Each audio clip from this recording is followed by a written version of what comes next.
Hi hello ఎలా ఉన్నారు అందరూ? అందరికీ గుడ్ ఈవినింగ్ అండి. అందరూ బాగున్నారా? మేమైతే చాలా బాగున్నాము. ఈరోజైతే నేను వెజ్ ఫ్రైడ్ రైస్ అయితే చేస్తున్నానండి. నా ఛానల్ ఎవరైతే ఫస్ట్ టైం చూస్తున్నారో వాళ్ళైతే లైక్ చేసి కామెంట్ చేసి సబ్స్క్రైబ్ అయితే చేసుకొని మా ఛానల్ అయితే సపోర్ట్ చేయండి ఫ్రెండ్స్. ప్లీజ్ లైక్ చేయండి.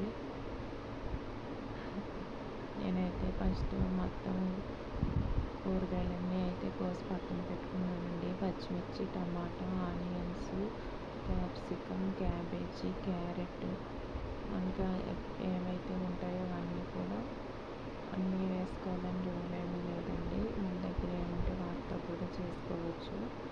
మేమైతే నిన్న కూరగాయలు తెచ్చుకున్నాము, అందుకని చెప్పి మా ఇంట్లో అన్నీ ఉన్నాయి. ఇంకా అందుకే వెజ్ ఫ్రైడ్ రైస్ అయితే చేస్తామని చెప్పి చేస్తున్నానండి. మెయిన్ రీజన్ ఏంటంటే నిన్న సండే కదండి, ఇది నిన్న తీసిన వీడియో. మేము కార్తీక మాసం అనే నాన్ వెజ్ అయితే తినట్లేదు. సండే వస్తే చాలా బాగా ఇదిగా ఉంటుందండి. చికెన్ లేక పిల్లలు అల్లాడిపోతున్నారు. ఇంకా అందుకని చెప్పి పోయినసారి అయితే టమాటా రైస్ చేశానండి. పోయిన సండే. ఈసారి అయితే వెజ్ ఫ్రైడ్ రైస్ చేద్దామని అయితే అనుకుని వెజ్ ఫ్రైడ్ రైస్ అయితే చేస్తున్నానండి. ఫస్ట్ అయితే నేను మన దగ్గర ఉన్న కూరగాయలన్నీ కోసి పక్కన పెట్టుకున్నాను. తర్వాత అయితే కొద్దిగా అల్లం వెల్లుల్లి పేస్ట్ కూడా ఉండాలండి.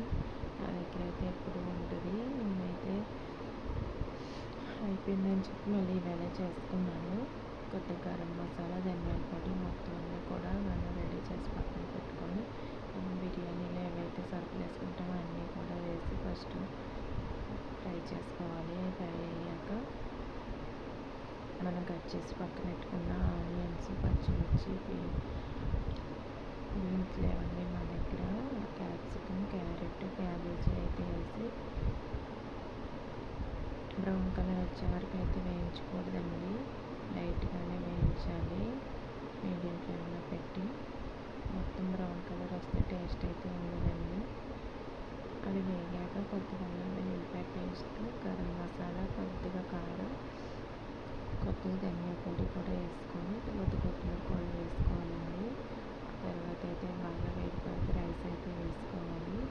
రైస్ అయితే మాత్రం పొడి పొడిగా ఉంటేనే బాగుంటుందండి. మనం ఇది చేసుకోవాలనుకున్నప్పుడు కొద్దిగా మెత్తగా అవ్వకుండా కొద్దిగా పొడి పొడి ఆడేలా వాడ్చుకుంటే సరిపోతుందండి అన్నం. లేదంటే నైట్ మిగిలిన రైస్తో కూడా ఇట్లా చేసుకోవచ్చు. నేనైతే ఇప్పుడు వాచిన అన్నంతోనే చేస్తున్నానండి, వేడన్నంతోనే. వేడనగా ఉన్నప్పుడు కూడా బాగోదు, అన్నం కొద్దిగా ముద్దలాగా అయిపోతుంది. అన్నం కొద్దిగా చల్లారాకే మనం ఫ్రై చేసుకొని రైస్ అందులో వేసుకుంటే బాగుంటుందండి. రైస్ మొత్తం కలిపి శుభ్రంగా మనకి అప్పుడు ఆయిల్ సమ్మకపోతే కొద్దిగా ఆయిల్ కూడా వేసుకోవచ్చు. ఇంకైతే కరెక్ట్గా సరిపోయింది. తర్వాత మనం సరిపడా సాల్ట్ వేసుకోవాలి.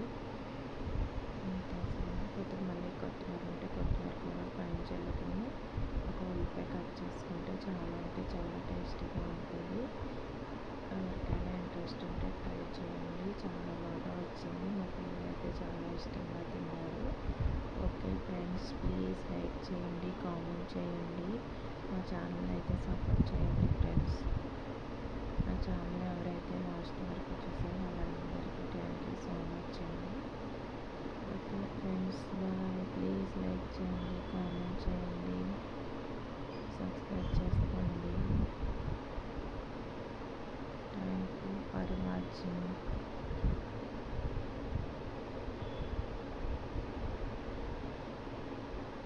Okay friends, bye. Please like చేయండి.